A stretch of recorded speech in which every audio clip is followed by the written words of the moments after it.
Hello. Hi. Hopefully you're ready for our next session on trade tariffs, the UK customs landscape of the Brexit. Obviously, a bit more detail here about one of the issues around Brexit, following on from Ian Cranshaw's presentation.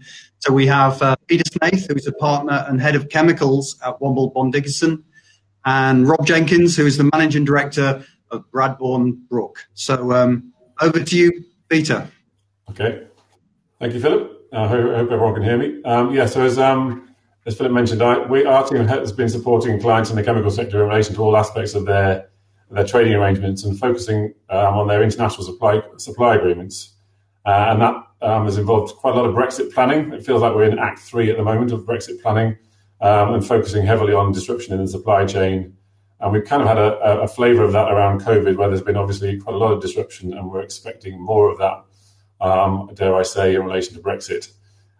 So here at Womble Dickinson, we cover the contractual issues between suppliers and customers. So who's obliged to do what in relation to delivery, insurance, customs declarations, etc., and also who's responsible for the cost. But what English lawyers typically don't cover is the duties and tariff sides of things. How much will it be, and what can people do to mitigate that? So that's why we've linked up with Rob and the team at Barbourne Brook, holding private online meetings with clients, and also we've got some NEPIC roundtables coming up later this month to go into more detail about the issues we'll be covering now. So just before I pass on to Rob, I'll come back at the end to cover some contractual issues, but just wanted to touch on the Freeport point, which Jerry Hopkinson mentioned. Freeports obviously could create a fantastic environment for trade on Teesside, on the assumption that we're successful in our Teesside bid. There will be duty exemptions, deferrals, etc., and that could seriously help what we're about to talk about, but that won't, it's a fairly obvious point, won't come into place in time for January the 1st. So Rob can talk about what we can do now based on the what's available already. So over to you, Rob. Thanks, Peter.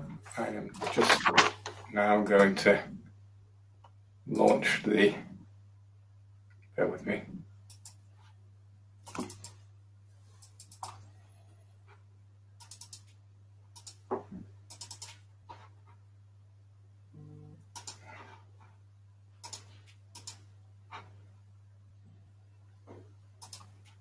Sorry about that. So thanks, Peter, and good afternoon all. I've got about 15 minutes to cover a key issue of Brexit, and that is the new UK customs regime, which is born out of leaving the EU's customs union and single market. So in 50 days, we will be applying our own customs laws and customs tariff, and movements to the European Union and from the European Union will be subject to customs regulation. So the areas for discussion today, I want to make this slot as pragmatic as possible. So I'm going to outline how our clients are planning for the new regime. They are starting with an assessment of what they know and what they don't know about the new UK customs arrangements. And then what they're moving on to is modelling what they know by applying these assumptions and their own business data, and we'll come on to how they're doing that in a minute. And out of that modelling comes a list of barriers that they have to remove and mitigation strategies that they can employ to reduce the adverse impact. Again, I'll come on to a couple of examples of typical planning coming out of that modelling.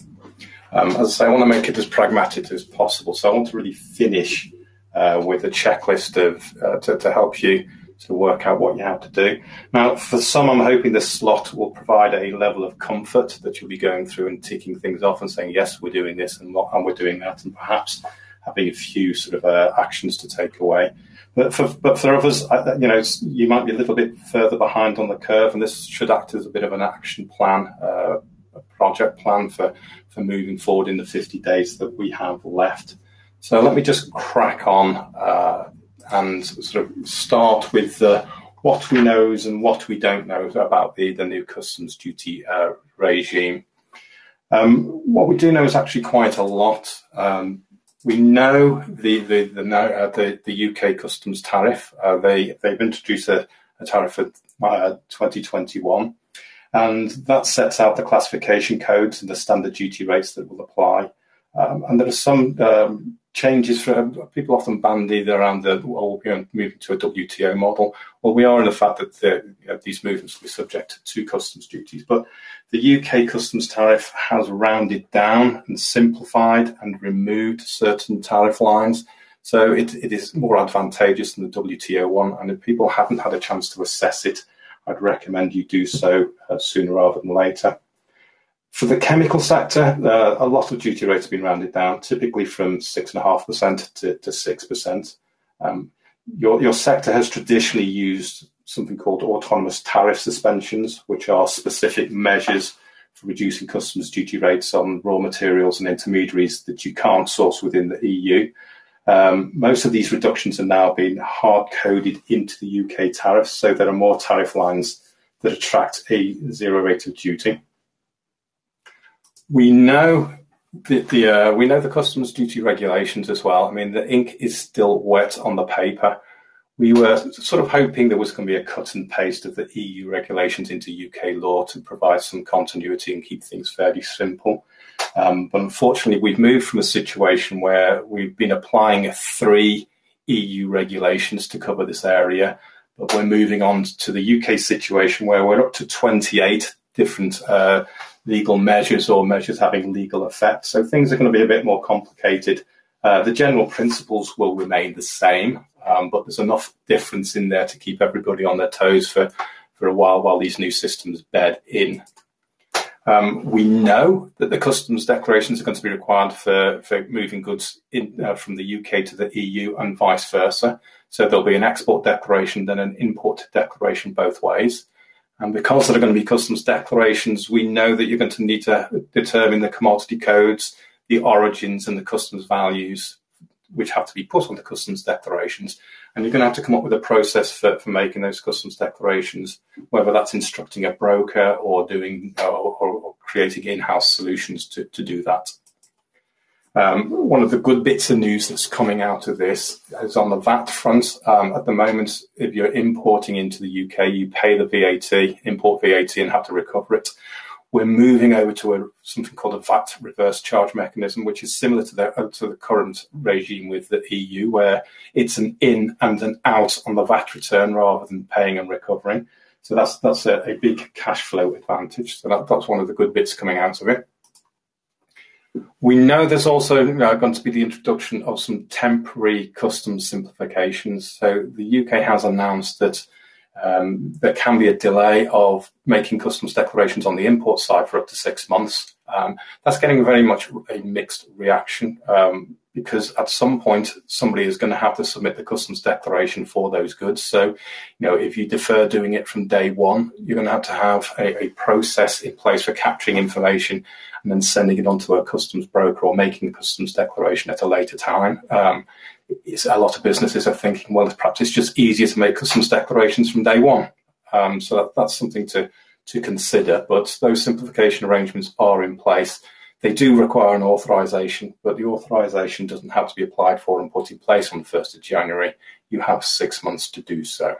I could spend 20 minutes going on about the simplifications, but clearly we don't have time today, so I'm flagging the knowns.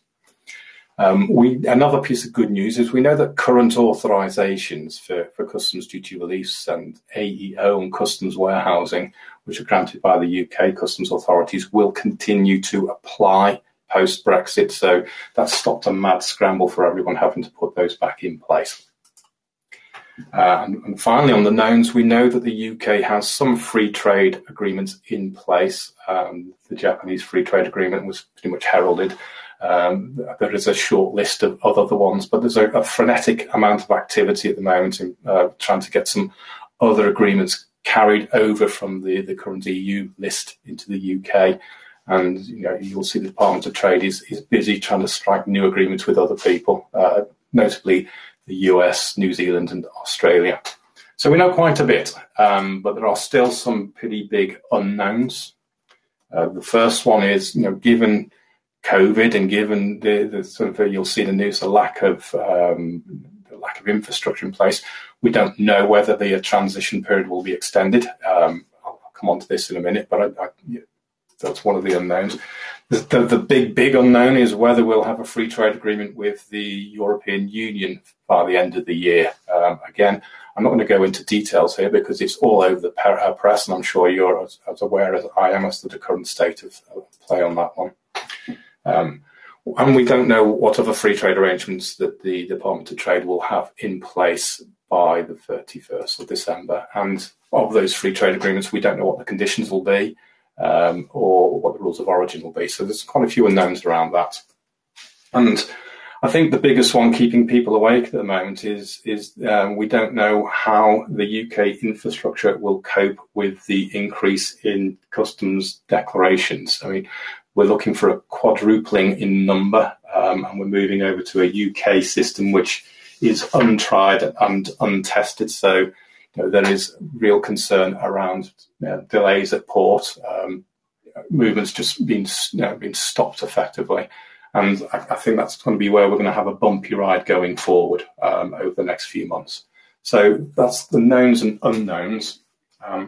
I didn't particularly want to go into a talking shop around the politics of this one, but two questions that often do come up is, will the UK EU transition arrangements be extended? That's gazing into the crystal ball. Nobody knows these things. You can go on to the bookmakers' websites, and they're offering odds on this, very precise odds. So there's an implied probability of 30% that the transition arrangement will be extended, which is pretty low. So I would guess most people should be planning on it not being extended. And the other key issue is, what are the odds on a free trade agreement? Again, going back to the bookkeepers, they have an implied probability of 73% that there will be a deal. And I know Peter will probably touch back on what a deal would look like and whether it'll be a full one or a very specific one later in this presentation. But, with that level of uncertainty, the general accepted planning principle is plan for the worst and hope for the best. So going back to what our clients are doing, they are modelling the impact of these assumptions to their business, and they're coming up with plans to mitigate them. So I'll just quickly touch upon how they're actually doing the modelling. So, they're taking the knowns and unknowns, which we just touched upon, and applying their own business situations to this. So they're turning around and looking at their own commercial data and their own commercial situation. So the inputs going into the model, specific to each business, are what are their current rest of the world imports and exports looking like? Because there will be an impact there if we're losing our access to free trade agreements.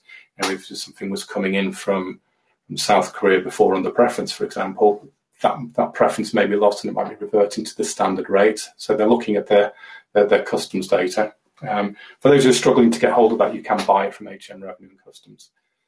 They're also keenly looking at their movements to and from the European Union. Clearly, this is the nub of the issue. Now, the accounts departments and most businesses will have been tracking that through Intrastat for some time. So they're typically pulling that data and applying the new UK customs tariff to that, and the EU tariff to the dispatches into Europe, just to work out the costs in the supply chain. They're looking at what current customs planning they've got in place, and have they got inward processing, customs warehousing, etc., which is going to be useful to mitigate costs. And they're looking at potential valuation issues. This is the less obvious point, I think. From a customs valuation point of view, you typically look at the sales price or the invoice price of the goods and add insurance and freight. But the customs regulations do provide for various other things that have to be added to that value in certain circumstances, such as royalty payments, tooling, research and development spend. So, there's a look through the chart of accounts and an examination of the business to see if there's any risks of these valuation issues coming to the fore. And if they do, how are they going to end up on the customs declaration? And then they're looking at the contractual terms. So, they might be looking at the customs duty costs all the way through the supply chain on the UK side and the EU side. But they'll be looking back to those contractual terms to see who's bearing the responsibility and the risk for those costs, and who will be instructing the brokers to make the customs declarations. And again, I think Peter's going to touch upon the contractual terms later on. All those previous points are typically based on historic data to give a fairly good picture, but history doesn't necessarily dictate the future. So they're having to turn to their purchasing and sales teams and say, okay, this is what has been happening. Can you sort of update us with your plans going forward? So all that goes into a mix on the modelling side to say, okay, what's going to happen to our business? And it's typically spitting out on the output side of things, the additional costs in the UK, the additional costs in the EU. Additional costs, we're really looking at customs duty costs. We're looking at customs declaration costs. And it's outlining those barriers which need to be addressed one way or the other, irrespective of the deal we have. They need to be removed. So determining the customs classification codes to put on the customs declarations, etc. And because there are numbers on these costs, apart from the removal of the barriers, they can take decisions on a cost-benefit basis as to what mitigation is possible to remove those costs, what's worth pushing forward, what's not worth pushing forward until we know further information. So it's really acting as a bespoke action plan for how they go forward on this, depending upon their own business and their own business data. So I just want to turn around now to give a couple of examples of what they can do on the mitigation side. I mean, there's lots and lots of different mitigation planning, but the two big ones that really come out of the modelling are the customs declaration costs and the additional customs duty. So what a lot of businesses are looking at is when they've been modelling this is there are thousands of movements out of the UK and thousands of movements into the EU each year. Never been an issue because there's never been a custom border, never been customs declaration costs involved. So, the situation at the moment is just driven by client expectation. Now, as I mentioned before, these customs declarations do cost money. The customs broker typically charges about £40 per customs entry. So, on a typical model, if someone was saying, well, we've got 100 exports a week and 100 imports a week, then they're racking up costs of about £447,000 just in customs declaration costs a year. A fairly obvious bit of planning will be to consolidate those exports from the UK. So it's perhaps one export a day.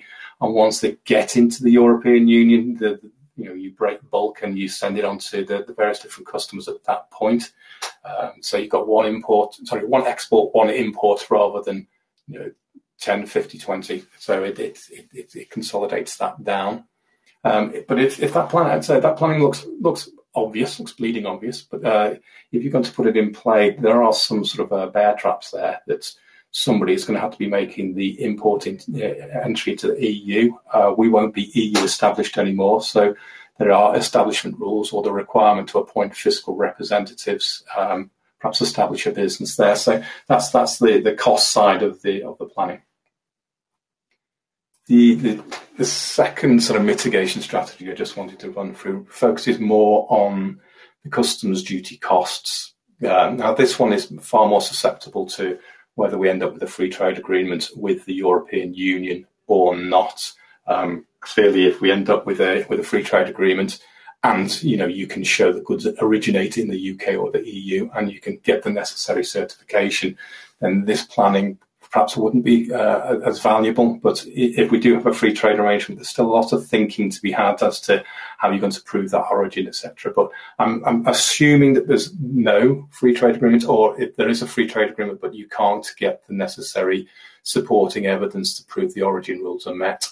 So here's a situation that commonly occurs. You've got a business in the UK, ZZ UK, and they're bringing something, product A in from Europe on the left-hand side. When that product A comes into the UK, it is subject to customs duty, and the customs duty rate will be determined by the commodity code. In this case, we've assumed a 6% duty rate. Note I've rounded down from 6.5% because of the UK tariff. So there will be a £221,850 customs duty hit. The ZZ UK are also bringing in product B from the Far East, and that is also subject to customs duty when it comes into the UK. Again, we've assumed a commodity code at 4% in this model. So there's another £67,200 worth of customs duty to be charged. So a total of £290,000 of customs duties in the UK. That is the product A and product B are processed into a finished product, which is then exported back into the EU, sold to ZZBV, for example. And that'll trigger another customs duty hit, this time in the European Union. Again, we've modelled the value there at £6.25 million, the duty rate at 6.5%. So there's another £406,000 worth of duty there. So if they do nothing, this supply chain, which is a fairly typical one, would incur customs duty costs of getting on for £700,000 a year. Now, the good news is there are existing customs duty reliefs both in the UK and in the EU to significantly reduce those costs in this scenario. So, for example, a business could use a duty relief called inward processing in the UK, and that would negate the need to pay customs duty on product A and product B when it comes into the UK, providing you can, it's used to make the finished product, and you can prove that product has gone out of the UK back into Europe. So that duty relief in this scenario would save £290,000. There's another customs duty relief then in the European Union called outward processing relief, sometimes missed when people originally model these sort of scenarios. And outward processing relief effectively allows us to deduct the EU elements of the finished product. Here the £370,000 worth of product cost in product A from the finished product going in, and just pay customs duty, again depending on the commodity code, at the net value. And again, in this situation, then the outward processing saving will be £240,000. You can use both of those together. They both require customs authorization. They both involve additional obligation, which is again why these things are modeled to make sure they're worthwhile for the business. So they're just two of, I'd say, about 150 different ideas to reduce the customs duty costs or mitigate those costs with the Brexit planning. I just sort of wanted to finish off because I promised to sort of keep this as pragmatic as possible before I hand over to Peter on a quick checklist. So, the things that really have to be done by business to prepare for Brexit are make sure you've got a UK URI and an EU URI if you're going to be an importer or exporter from the EU. You're going to have to determine these customs elements, the classifications, the origins, and the customs values. We strongly recommend you model the impact of Brexit just as we've shown today, to sort of work out what those costs are and what those barriers are. If the costs are, agree with customs and suppliers who will be bearing those costs and those responsibilities. There will be in Incoterms, but those Incoterms would have been a bit relaxed post-Brexit because there were no customs duty implications from EU-UK business. Work out how the customs declarations will be made both ways. There's going to be a shortage of customs brokers out there. So, I would, if you haven't done that already, I would sort of do that, have that discussion with customs brokers now to make sure that they've got the capacity to make these customs declarations on your behalf. Or if the customs declaration costs are huge, look at bringing that in-house. Identify and implement any planning to reduce the customs duty impact, like the inward processing, outward processing, and the hub we showed you. And there are grants available for training. At the moment, they're 100% funded by the UK government. So if you haven't tapped into that resource and you feel like you need a bit more bespoke training, I'd suggest that you go down that route. And don't forget your rest of the world import is the last point. So these free trade agreements are going to be dropping out, and it may well be that you haven't utilised customs planning for the rest of the world imports because of those free trade arrangements. If they go, you're going to want to do something about mitigating those costs. So I've rushed through this one, and just before I hand over to Peter, we have had to rush through it just because of the amount of time that we had, really. So if you've got any questions, we're free for the one-to-ones. Okay. So sorry, Peter, I've sort of eaten into your time a little bit on that. Yeah, thanks. If you can move on the slide, I'm conscious that Philip will be panicking that I'm going to now take too long, but I'll literally rattle through in in 5 minutes a few points. And it's I don't want to be a scaremonger because that's not helpful for anyone, but I think we have to appreciate that there is some disruption coming down the track. And the things we can do around due diligence, and there are some measures that we can take. I'd love to be able to say that actually don't worry about everything you read in the press. It's not going to be that bad. But from what we know, from the conversations we've had with port operators, ferry operators and logistics companies across the country, there is some quite serious concern around disruption, no matter how whatever measures those businesses take to try and to manage things. So if you could just move us on to the next slide, Rob. So I think it's deal or no deal, changes are coming, whether we get a free trade agreement or not, but that'll impact on tariffs. But declarations, as Rob described, we've got those anyway, and that will require a lot of mechanics which need to be managed. And we we probably haven't got the infrastructure to do that. So just here, sort of some practical considerations in terms of Rob flagged that there probably aren't. There's a shortage of customs brokers. Establish who has responsibility for what in your contracts with your customers, but also with the contractors you're using or the consultants you're using to do that work. And don't just sort of sign them up on a contract and go, "That's great, it's all done." Ask more questions. Ask what resources they've got and what steps they're taking to manage this disruption. Because some will struggle. A lot of businesses are taking the training grants and training up new people, but you'd like to know that you've got time-served broker experts rather than just a lot of graduates who've just trained up. Identify where there is capacity for your product. Some ports have got a lot more space. We can down south. We've seen the car parks on the motorways. Northern ports, generally speaking, do have more space. That can be reassuring. We know that Dublin, for example, is likely to be very busy. And Dover, we certainly know, is going to be very busy. So it's worth thinking about other routes as a practical measure. And also pre-booked ports where everyone has the paperwork and you can't turn up without the paperwork. There should be far less disruption at those ports than there will be in other ports. But bear in mind, if the white van man has turned up at the port in front of you and hasn't got the paperwork, then they will be in front of you and your products and holding things up.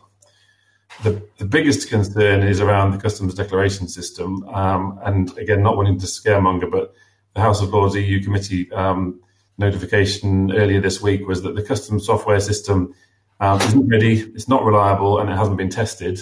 And the Association of Freight Software Suppliers won't get sight of that until late November and December. So it's going to be so there are issues that are going to be problems that we're going to need to manage. I'll just jump on in the last minute before Rob, can you just move on to the next slide? Just in terms of, it's important to get your contractual provisions in place. Don't just rely on battle of the forms and hope that actually the paperwork which you've sent over is one which will account. You do need to actually have a meeting of minds with your customers and suppliers and agree appropriate provisions. Work out expressly in there, is it X works, is it not? And actually bear in mind that sometimes X works isn't necessarily the best thing for everyone. It doesn't necessarily give you the documentation which you need to export. So you might want to have extra provisions in there so you get access to that documentation. And also taking on the duty, you may actually be able to offset that by inward processing relief or outward processing relief. Then in the last minute or two, before I drop off, just check your force majeure provisions in the contract. It's very likely that disruptions around Brexit will be force majeure, but it's also very likely that some of your contracts will exclude Brexit-related delays, etc. And it's important to try and make sure that you have that appropriate protection. I haven't got time, I don't think, to cover the last few points, but in terms of the key point is to make sure that your contractual paperwork has got the responsibilities on the right party. A final point Rob mentioned there is, because of the practical measures around getting everything across the border, is it worthwhile? It probably is worthwhile having an export hub already in the EU, so a warehouse which you either own or is operated for you under an outsourcing arrangement, so that you've got goods out into the EU, you've managed the disruption, and also you've managed the declaration costs. Conscious that's a massive rattle through everything, but wanted to flag, Rob, if you just move on to the last slide. Rob, can you just press on that? Just to flag, I mentioned that through NEPIC we're running some virtual roundtables for manufacturers. They may be next week. We may need to push that back depending on numbers. But if you'd like to attend, the plan is for sharing of best practice and challenges and experiences around that, so that we can help the NEPIC members to manage the issues and put in place contingency plans. Thanks very much, mate. Excellent. Well, thank you very much, Peter and Rob. A bit of a rush through, but very important information there. But as Peter says, we have a couple of webinars where Peter and Rob explain things in more detail at a later date. So please keep an eye on our website and sign up for those workshops on our website as well. So you can talk further and at length about some of those points that were covered in brief. So thanks again to Peter and Rob. I'm afraid we've got to go on to the next presentation now. I'll join you on the next presentation, hopefully. Okay, bye. All right.